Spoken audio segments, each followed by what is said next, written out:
Broadcasting from the business capital of the world, this is the Podcast Business News Network. Hello and welcome back to the show. Dennis Romero joining us, the founder and lead practitioner with Vanguard SMP. We're talking about this amazing business that he's taught me so much about with his artistry and, of course, micropigmentation and how he's helping so many people get their self-confidence back, get the way they look back. It's so important to men and women out there. Would you mind introducing yourself to our listeners today? Yes, I am Dennis with Vanguard SMP, and we specialize in scalp micropigmentation as a permanent solution for hair loss. Yes, and by the way, the work that you're doing is fascinating. I've seen it. I want our viewers to see it. It's night and day how you're changing, the scalp of so many in a sense, right? Yes, exactly. Yeah, because that's what it is, right? It's just creating an illusion on the scalp that makes people look like they have a full head of hair, that makes them feel a hell of a lot better about themselves, right? That's essentially what we do. In addition to other services that we could touch on, a little later.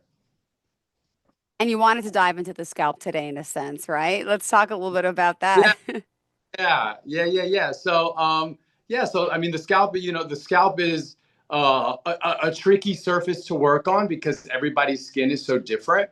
And, there's different discrepancies in age, in like things like sun damage, all of those factors like really determine like how you're going to adjust so that the person ends up with the best possible result, right? That's what you have to do. And that's why you have to learn and it's time. But ultimately it's worth it because they do end up in a much better place.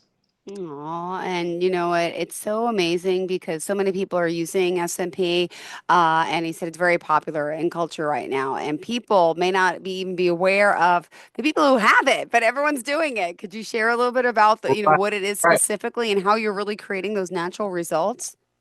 So most people are unaware when someone's had it done, if they've had it done right, because you can't really detect it. Does that make sense? You only gawk at the helmet when a guy walks in with a solid like helmet on his head, then obviously that that's not the way it's supposed to look like. It's supposed to be undetectable.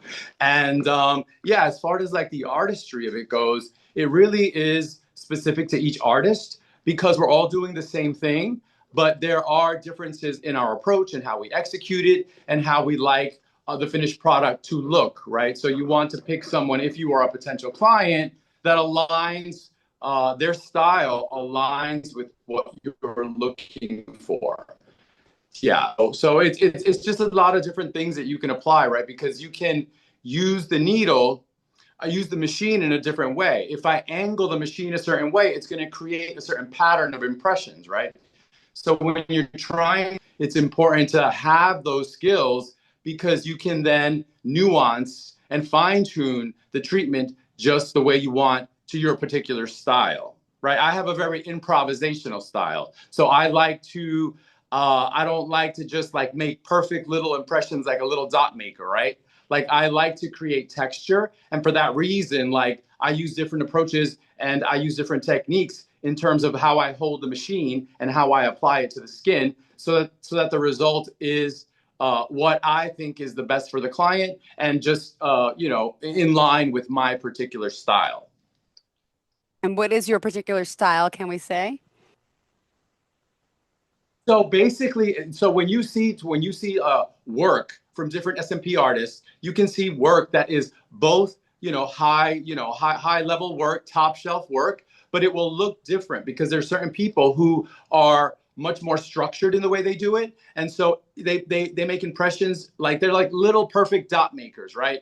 And for that reason, it's going to have a different finish than the way I do it because I like to improvise and I like to blend different impression, making styles, making techniques, so that it creates more texture. It looks more realistic, in my opinion. Although I would say that the people that I described before, like the people who are like perfect little dot makers, also execute fantastic treatments. It's just a matter of what you want. I can do a treatment like that if it's requested from me, but naturally I'm inclined to kind of do it my own way in terms of how I mix the colors, which most people don't, because I think that the more that you tailor it to the client, the better the outcome, right? So for that reason, like I take my own approach and I like to experiment, so long as I said last time that it doesn't compromise the overall outcome of the treatment. I'm learning, and at the same time, like they're getting the benefit of that learning from my experimentation. Awesome. Well, thank you for sharing that. And, as, an expert in your field, and you have many years of, experience under your belt, and I know you're training so many technicians working underneath you. Just tell me exactly where, specifically in Florida, are you, and the other office locations too? Yeah, so I am in Orlando. We are in Tampa. We are in Silver Springs, Maryland. We are in Vegas, Nevada, and we are in Los Gatos, California. Wow. Talk about building client relationships. Clearly, you've done a good job at that. And I know you want to touch upon that. And, the part of it is building those relationships, which you clearly have done. Well, I mean, yeah, because again, like everyone has their own style, even when dealing with clients, right? Like your sales process and your consultation process. Yeah, all of those are opportunities to build relationships. And what that does, as some advice for new technicians, be personable, be empathetic, because when you connect to the client, and they feel seen, they feel heard, and they feel safe, it tends to make them attached to you in a certain way, right? Because you're helping them, and this is over the course of almost like maybe a month and a half to 2 months that you spend with this person until the treatment is complete. And so if you build that rapport, if you build that relationship, one, you're going to have reoccurring revenue because they're going to come back to you, right? And two, it'll be reflected in things like your reviews, because the person will, if that comes to mind when they are writing your review, and it usually does because it's left an impression, that will also be reflected in your reviews, your reputation, and your rapport with your clients. And so, like to build relationships it's critical. It's critical right from the very beginning. It's critical because, like people feel safer with you. They know that you can execute the work the way that they want it once they're completed, and they will remember that and they will come back to you. Like I have people come back to me from out of state. I had a student come to me from New Zealand, right? So people will travel if they feel connected to you and if they feel like you have their best interest at heart and you actually care about what's happening to them. So relationship building for me is one of my top priorities because, it's the reason my clients love me. I love it. Well, you also got a great personality, and you also go by the books, but you have to. And that's another thing, the regulation, right? And also with safety practices. Could you share how you are trained and, how compliant you and your staff are? Right. Well, I mean, every state has its own regulations. So we are completely compliant with the regulations and expectations of the state of Florida to operate a business like ours.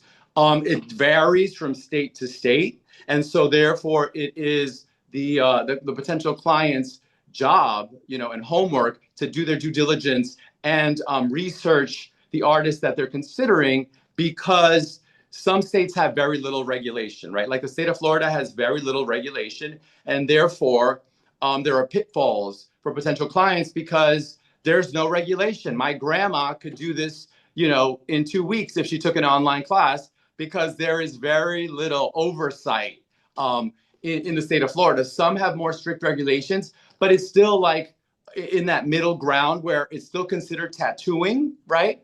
But because it is enhancing the overall appearance of clients who feel very self-conscious about where they are in their physical appearance, it's important to take all of those things into consideration. Yeah. And, let me ask, you've been doing this for quite some time, and can I say you've learned the secret to success? I mean, to have multiple practices, to grow so large at such a young age, you're doing something right, clearly a lot. And also, how does marketing play in your role, and especially with social media today, with, as a business owner, and to those out there who may be, interested, like, tell me about the marketing process as well. So the marketing is critical, right? Because most people that pivot into something like this oftentimes come from jobs that were completely different. They were not artistic. It was a very like, they could be a plumber, they could be a landscaper. Sometimes I've had people, who have like much higher positions but just don't want to do it. I was training a nurse anesthetist, right? Because they were tired of it and they wanted to transition into something that could potentially create even more revenue than the job they had. So they're all over the place, basically. But what I try to tell them is that you must be willing to invest in your business, because just taking the course is only the beginning, right? Like you have to practice beyond that. And then when you're ready to move forward with your own practice, you have to invest in marketing like you would invest in any business, right? You cannot expect to open a business with just taking one class on the application of SMP and expect to be like the next SMP Mm-hmm. celebrity, right? And Yes. and most people are most apprehensive about that investment because there are no guarantees, there are risks, right? And you have to kind of go through those stumbling blocks and you kind of have to walk the fire, because again, like if you are apprehensive and you are reluctant to take on that challenge of, finding the proper marketing, you're not going to do well, because there are already so many established clinics who are running campaigns and ads, and they will drown you out. You know what I'm saying? There are exceptions of people who have pounded the pavement and made it, but that is the exception. And you don't want to be the statistic, right? You're hoping that you're the exception, but why would you want to thread such a fine opening in a needle, right? Because it's going to be more difficult for you. It's important that every person that gets into any business, especially scalp micropigmentation, is aware that it's going to require some financial investment, right? As any business does, in order for you to be successful. Because in absence of that, it's very, very, very, very difficult. And that's the hardest thing for me to get through to clients, because of the apprehension, because of the fear, right? And there's nothing I can do about that. But for people who are considering it, I would really, really, really, start circling that if you don't have that component, you're going to struggle. Just pull the trigger on the marketing, because that's what happened to me. Like my first few months of opening, traffic completely slowed down, and I had a marketing company, right? But they didn't necessarily have the background in representing businesses like me. So I had thousands of dollars leaving and nothing coming in, and a big like, oh shit moment, right? Like, okay, so what Yeah. now, right? After I, stop like pulling out my hair and rolling around on the floor and crying because I'm going under, you know what I mean?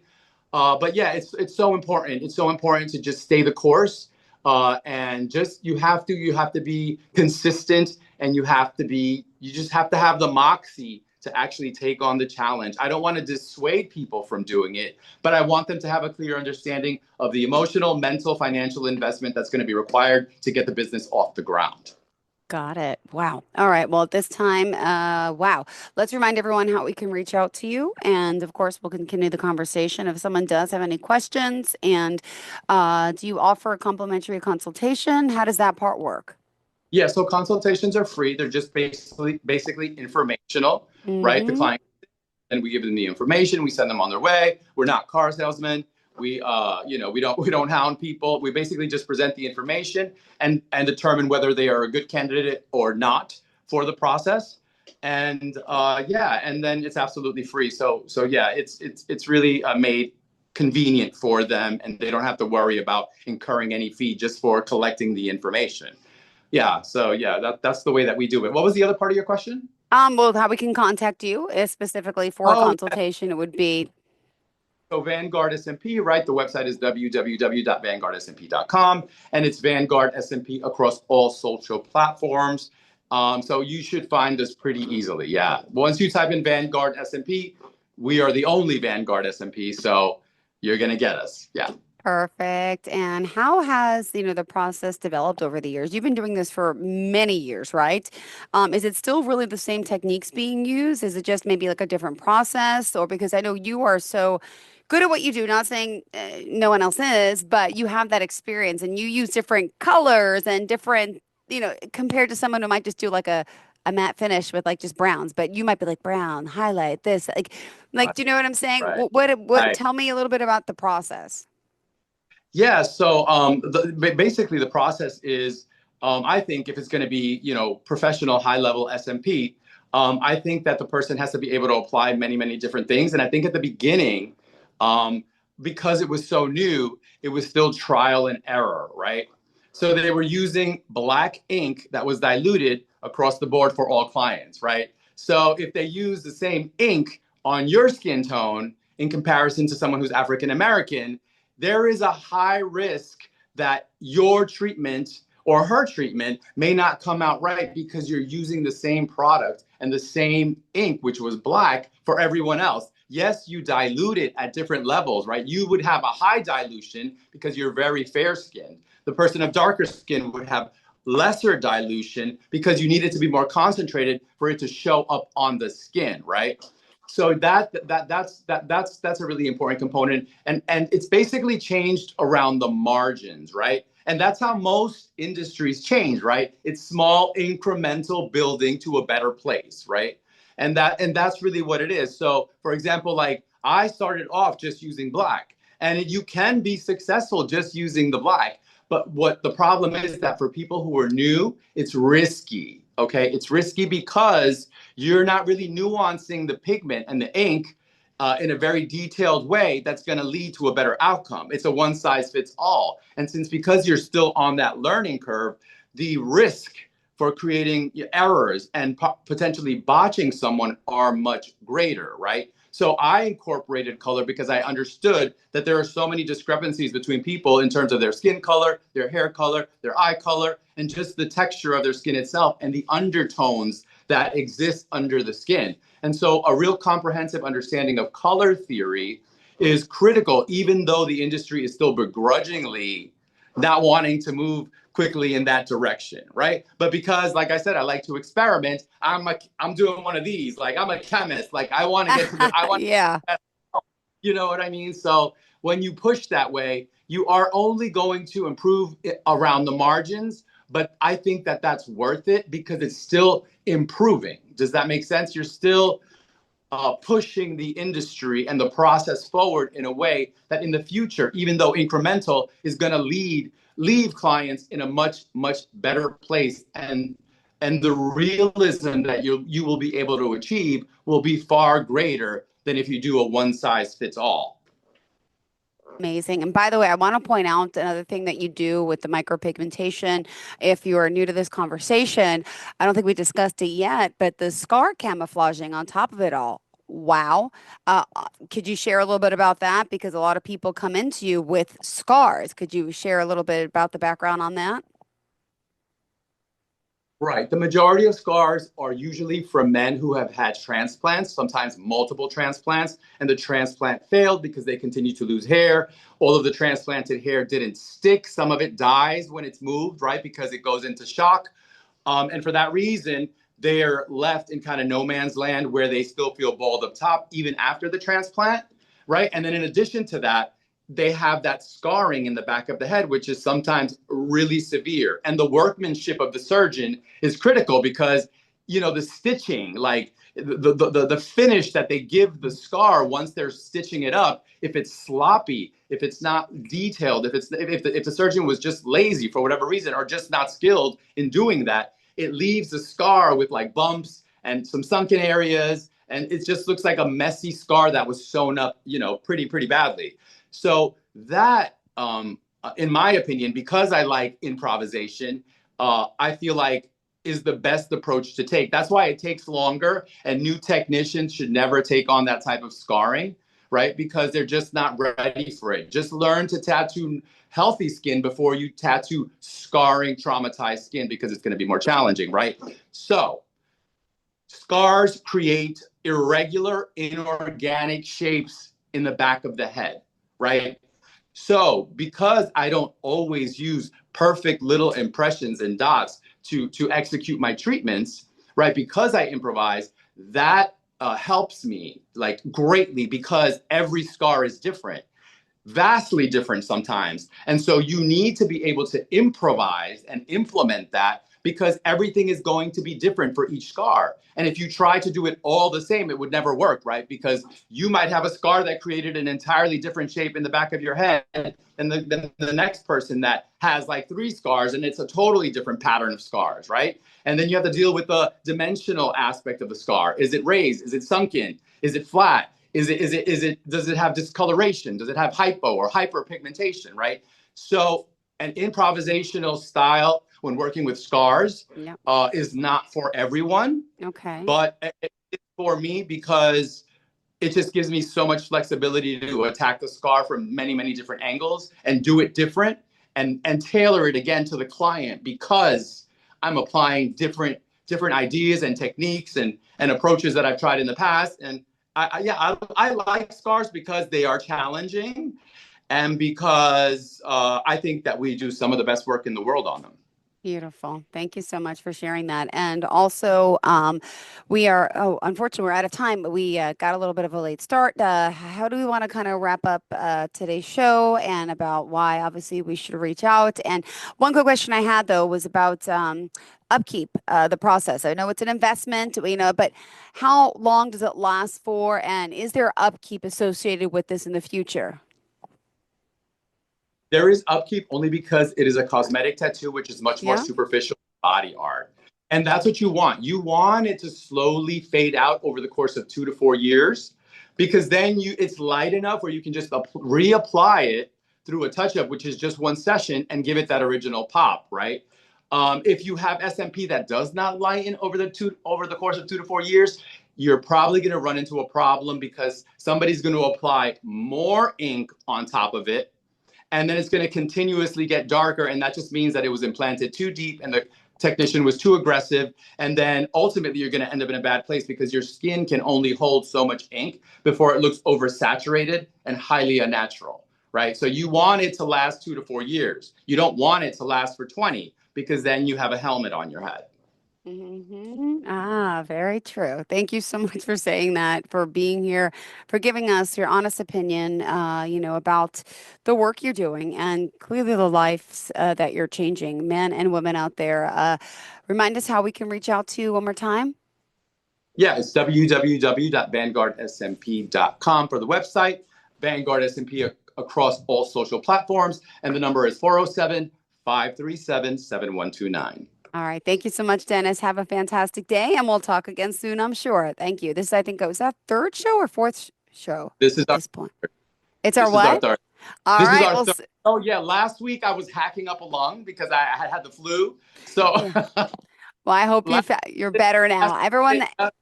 Once I gave up that night and said, okay, this is not going to go away, I sent the email at 2 in the morning. There is no way that I'm going to be able to talk to Jill and not have half of the conversation be a hacking call. I get it. Glad you're healthy. It's going around. Thank you so much, Dennis. Have a fantastic day and feel good. You too. I do. I feel fantastic. You have a great day too. You sound it. You look it. Thank you. Bye-bye.